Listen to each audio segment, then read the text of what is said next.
Capítulo 19 Revelação. Foi a primeira noite que Jack passou ao ar livre. Ele também nunca dormira num galho. Não apenas era desconfortável, mas toda vez que cochilava, relaxava o aperto das garras, escorregava e quase desabava. Compreendeu então o motivo de Camelin gostar tanto de sua cestinha de corvo. Jack continuava acordado quando o canto dos pássaros ao alvorecer começou. Perguntou-se como Camelin conseguia dormir com todo aquele barulho. Pessoas nas casas também se levantavam, dando início às suas atividades diárias. Viu uma mulher embrulhada numa capa de lã, visitando uma das áreas isoladas. Ela se curvou e abriu a porta de uma pequena choupana. Galinhas saíram correndo, doidas para deixar o galinheiro. Dirigiram-se rapidamente para a frente da casa redonda e começaram a ciscar uma pilha de grãos. Jack viu a mulher recolher os ovos do galinheiro e cuidadosamente colocá-los numa cesta. Havia porcos num cercado próximo à casa e ovelhas no campo vizinho. Já vira aquelas imagens nos livros de história do colégio, mas tudo ali era real. Acontecia diante de seus olhos. O horizonte clareou. Já é de manhã, disse Jack cutucando gentilmente Camelin. Eu sei, faz horas que estou acordado. Jack achou que era mentira porque, misturado ao canto dos pássaros, acreditava ter ouvido distintamente o ronco de Camelin, mas não ia discutir. Tinham coisas mais importantes com que se ocupar. E agora? Esperamos, não deve demorar. Os romanos já devem estar levantando acampamento e se preparando para marchar. Estão escondidos nas árvores. Em breve você vai vê-los. Agora que estamos aqui, você se lembra de mais alguma coisa? Camelin respirou fundo e suspirou. Eu me lembro de ter corrido. Saí da estrada e sumi de vista. Usei a grama alta e os juncos para me esconder, mas suas pontas afiadas arranharam meus braços e pernas. Eu não podia me dar ao luxo de parar e descansar. Precisava encontrar Guilan o mais rápido possível. As duas placas do caldeirão que eu já havia recolhido estavam a salvo dentro da minha túnica. Começava a clarear quando cheguei ao limite do bosque. Logo me dei conta de que alguma coisa tinha dado errado, pois não encontrei Guilan à minha espera.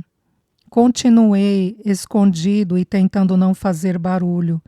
Me movi de árvore em árvore até alcançar o santuário. Guilan estava caído na nascente. Camelin parou de falar. Lágrimas escorreram de seus olhos. Engoliu em seco antes de continuar. Cheguei tarde demais. Sabia que ele estava morto. Achei que os romanos tinham apanhado a placa. O santuário inteiro tinha sido saqueado. E me lembro de ter caído de joelhos e mordido meu lábio para não chorar. Não sabia o que fazer. Não podia me mover nem desviar os olhos da nascente. Foi então que os primeiros raios de sol bateram na água e vislumbrei o reflexo da placa, ainda pendurada na árvore sagrada. Os romanos não a tinham levado. Apressei-me em apanhá-la. Enfiei-a dentro da minha túnica, junto com as outras duas, e corri o mais rápido que pude, na direção da colina de Glasruhen. Era tarde demais para salvar Guilan. Mas sabia que se entregasse a Nora, ainda daria tempo de salvar os outros. Não fui longe. Ao deixar o bosque, dei de cara com um dos soldados. Camelin, voltou a suspirar e inclinou a cabeça. Ficaram sentados em silêncio, contemplando as árvores. Um súbito movimento. Olhe! Cochichou Jack. O que é aquilo ali? Camilyn também vira um brilho de metal e um lampejo vermelho. Romanos! Engasgou. É isso. Você vai ter que olhar. Não quero ver o que fizeram comigo. Jack tampouco queria olhar. Mas, para terem sucesso na missão, ele precisava ser forte e corajoso como a profecia previra. Precisava saber o que acontecera com as placas do caldeirão. Espere aqui, vou olhar de perto. Não deixe que o vejam, alertou Camilyn. Jack desceu da árvore e pousou com a máxima cautela, próximo à entrada do bosque. Ficou abalado diante da visão de um soldado alto e musculoso surgindo entre as árvores. As tiras de couro penduradas em seu cinto estavam guarnecidas de pontas de metal que se entrechocavam ruidosamente, subindo e descendo na túnica vermelha. Outro soldado apareceu. Obviamente um dos homens no comando. Em sua cabeça, um impressionante capacete com a pluma vermelha dos centuriões. Em sua mão, um comprido bastão com a ponta prateada. Cada segmento de sua armadura lustrosa faiscava sob o sol matutino, enquanto ele andava de um lado para o outro. O primeiro soldado o saudou. 2 outros saíram do bosque, um conduzindo um cavalo e o outro uma mula carregada. O centurião estava prestes a falar quando um menino saiu correndo do bosque e esbarrou no seu peito, derrubando o bastão comprido no chão. O primeiro soldado que Jack vira curvou-se e apanhou-o. Jack arfou. A parte desconhecida da vida de Camilyn estava prestes a se desenrolar diante de seus olhos. Observou horrorizado o centurião gritar, zangado, e esbofetear o menino. Agarrou-o com força pelos ombros e o sacudiu violentamente. O menino se debateu, na desesperada tentativa de escapar. Mais soldados surgiram do bosque e o cercaram. Fique em pé, ordenou um dos soldados batendo com força nas costas do menino. Devia ter doído, mas o garoto não gritou, embora tivesse parado de se debater. O centurião soltou um dos ombros do menino e recebeu o longo bastão das mãos do soldado. Deve ter afrouxado o aperto no outro ombro, porque o menino se esquivou e se desvencilhou. Uma vez livre, virou-se e chutou com toda a força a canela do soldado que batera nele. Começou a correr. Zigue-zagueou entre os 2 primeiros soldados e desviou-se de um terceiro, antes de o centurião vociferar: mate-o! O atrito de metais encheu o ar, quando os soldados desembainharam as espadas. Uma delas atingiu a parte de trás da cabeça do menino.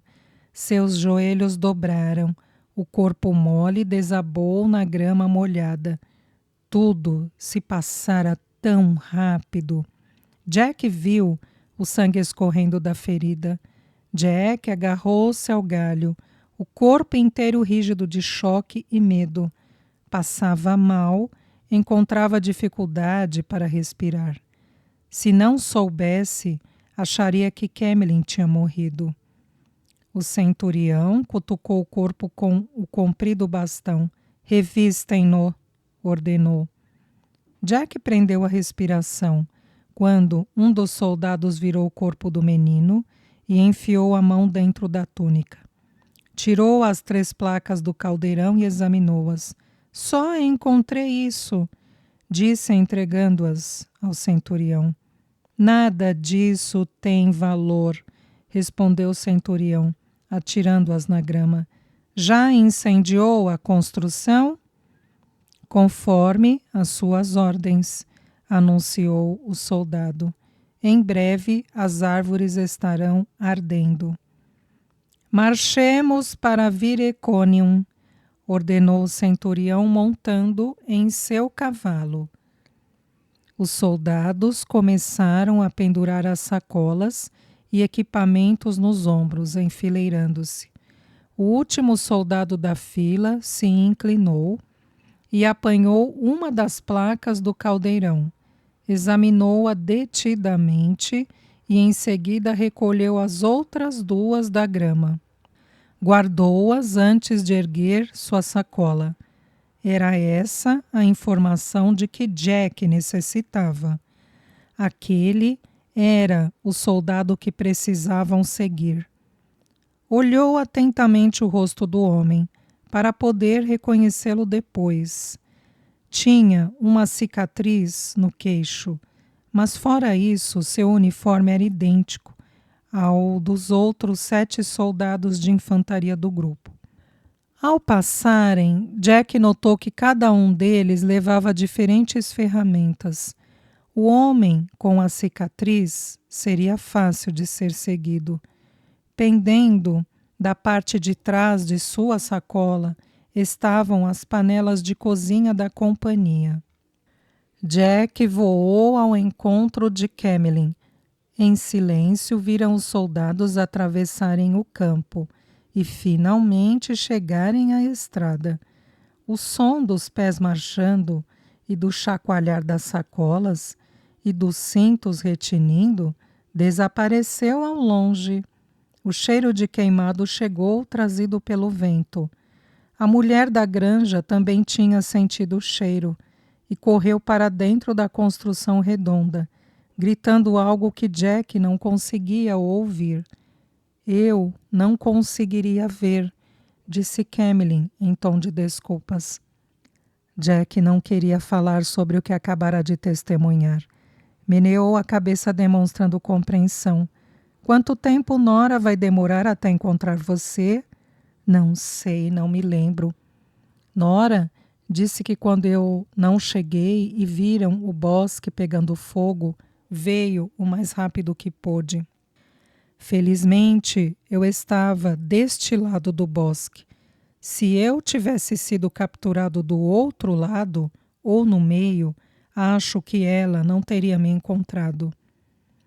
Eles estão indo para Viroconium, explicou Jack.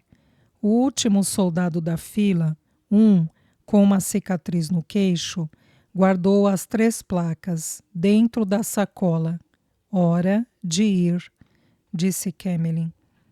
Alçaram voo e seguiram os soldados. Jack não precisava ter se preocupado com voos de longa distância. Foi preciso parar diversas vezes e esperar para não ficarem muito à frente. Em menos de 2 horas o forte surgiu. Conheço bem este lugar, disse Camelin. Vamos em frente, siga-me. Tem um bom local para nos escondermos, perto do portão principal. Podemos espiar e descobrir para onde o soldado vai. Uma vez posicionados numa grande árvore, de onde se vislumbrava o portão bem reforçado, Jack teve a chance de observar ao redor. O forte era retangular e tinha um portão em cada um dos muros. Várias pequenas torres em volta do perímetro, com outras maiores em cada um dos cantos arredondados. Uma passagem corria em torno da parte interna do muro. As construções mais imponentes ficavam próximas ao centro, e largas estradas conduziam a cada um dos 4 portões do forte. Fora do perímetro do forte, granjas e celeiros e além, o rio. Um homem de aparência imponente encontrava-se plantado na porta de uma das maiores construções. Aquele é Quintus Flávios Máximos, sussurrou Camelin. Ele é o prefeito do acampamento. Achei que encontraríamos soldados por toda parte. Por que está tudo tão quieto? A 14ª Legião partiu há poucas semanas. Eu estava aqui na ocasião. Nós nos revezávamos para observar o forte. Eu ficava naquele celeiro ali. Tinha uma vista incrível. Só depois descobrimos que a legião havia sido enviada para a ilha de Mona, obedecendo às ordens do imperador, que determinara a morte de todos os druidas. Centenas haviam fugido para lá, acreditando que ficariam a salvo, por terem uma extensão de água a separá-los da terra firme. Deveriam ter atravessado os portais, entretanto não tinham se dado conta do tamanho do perigo que corriam. O acampamento ficou sob o comando de Máximos, quando a legião marchou. Um dia de manhã, pouco depois da partida da legião, um centurião saiu a cavalo acompanhado de um destacamento. Puseram fogo num dos bosques e mataram o druida Drifor. Foi assim que soubemos que estávamos encrencados. Nora disse que não demorariam a alcançar Glashuren. E Guilan começou a fazer planos para todos se mudarem para Anum. O resto você já sabe. Ele parece gordo demais para ser soldado. E é. Ele era soldado, mas agora está velho demais para lutar. Então, cuida da organização do forte. Ele também verifica se algum dos centuriões encontra algo que valha a pena. Uma vez recuperado, eu vinha voando até aqui um montão de vezes. Eu o vi arrumando os objetos saqueados. Você nem imagina o que ele tem armazenado em seus aposentos: colares, broches de ouro e uma pilha de objetos de metal. Ele é ganancioso. O que tem naquela praça, atrás dele, é um santuário dedicado às deusas das fontes e das nascentes, como Janet? Não exatamente. É uma deusa romana chamada Ápias. Eles acham que ela é uma linda donzela, mais ou menos como as estátuas do Jardim de Nora. Quando o comandante partiu, deixou instruções com Máximos para honrar a deusa. Ele deve jogar ouro no santuário, para que a água nunca seque. Ele não faz isso porque é muito mesquinho para abrir mão do seu ouro. Um dia eu vi Máximos pescando as oferendas jogadas por outros soldados. Por que o centurião que vimos hoje de manhã não está com o resto da legião? Não sei, mas é ele quem anda matando os druidas e incendiando os bosques desta área. Tudo o que encontra de valioso nos santuários locais, ele traz e entrega a Máximos. Acho que ele deve receber a sua cota. Jack viu a armadura cintilante do centurião e a pluma vermelha subindo e descendo, em meio a um grupo de árvores à distância. Ainda vão demorar um pouco para chegar, disse Camelin. Está com fome? Toda vez que me transformo, fico faminto, confessou Jack. Bem, acho que sei onde podemos nos alimentar. Siga-me. Camelin dirigiu-se ao canto mais afastado do acampamento. Usaram as árvores para permanecerem escondidos. Finalmente, detiveram-se do lado oposto à série de construções. Estas são as barracas. Eu voava até aqui quando estavam cozinhando. Cada barraca tem seu próprio pão, recém-assado todo dia de manhã. Camelin apontou na direção de um grupo de fornos, em formato de colmeia, perto do muro. Não vão comer muito pão hoje, porque não tem muitos soldados no acampamento. Jack sentia o cheiro, mais parecido com o de bacon do que com o de pão. Não tinha certeza se queria saber o que era, com medo de descobrir ser churrasco de corvo. Alguém está fritando alguma coisa, disse Camelin animado. Por acaso estou sentindo o cheiro de bacon? Claro, cada barraca tem sua própria frigideira. Não devem estar com falta de ração no momento. Parece que hoje tem porco no cardápio. Então, talvez não estejam interessados em corvos, já que tem bacon, disse Jack esperançoso. Por poucos minutos deleitaram-se com o cheiro delicioso. Então Camelin estufou as penas do peito. Sempre um sinal de ter algo importante a dizer. Fique aqui. Vou buscar o nosso café da manhã. Sumiu, sem dar tempo a Jack de responder. Pouco depois voltou com algo parecido com um pedaço grande de pão no bico. Cuidado para não se queimar. Acabou de sair do forno. Não era o tipo de pão ao qual Jack estava acostumado, mas era gostoso. Jack ficou grato a Camelin por sua habilidade de encontrar comida. Não durou muito, mas pelo menos tinham comido. Camelin mantinha o olho vivo, caso fossem perturbados. Mas Jack estava mais interessado no que via pela porta aberta. Aquilo ali é pele de lobo? Perguntou. É sim, confirmou Camelin. Pertence a um dos portadores dos estandartes. São 3 e marcham à frente da legião. Cada um deles carrega estandartes diferentes e veste uma pele de urso, de leão ou de lobo por cima do capacete. É um posto de honra. Por que não levaram essa com eles? Porque é velha, respondeu Camelin. Sei tudo desta pele. Pertence àquele lobo sobre o qual contei, lembra? Aquele que comeu Dagbert, o rei dos pardais. Ele roubou uma galinha e engasgou com um dos ossos. Todo mundo achou bem feito. Jack não tinha certeza se aquela história era invenção de Camelin, mas pareceu um fim perfeito para um lobo que gostava de devorar pardais. Seus pensamentos foram interrompidos por um barulho estridente. O que foi isso?